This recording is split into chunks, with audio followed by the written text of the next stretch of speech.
Rafi class 5-এ পড়ে। ঈদুল আজহা আসছে, চারপাশে কোরবানির গরুর কথা। সবার বাড়িতে গরু চলে এসেছে, কিন্তু রাফির বাসায় এখনো কোনো গরু নেই।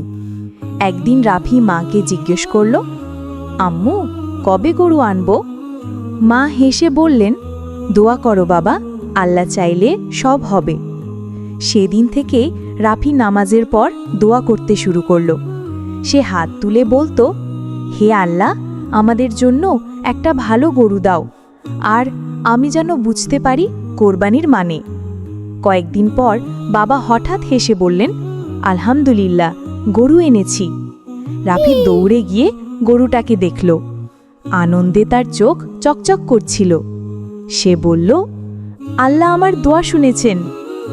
ঈদের দিন রাফি খুব ভাবুক হয়ে বলল, এই কোরবানি শুধু গরু জবাই না, এটা আল্লাহর জন্য ভালোবাসা, ত্যাগ আর ঈমানের পরীক্ষা। প্রিয় বাচ্চারা, সব কাজের আগে দোয়া করো, চেষ্টা করো।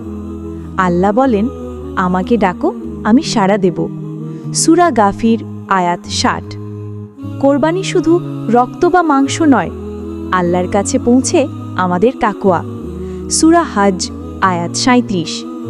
ইনশাআল্লাহ ত্যাগ ও দোয়া মিলেই আসে সফলতা।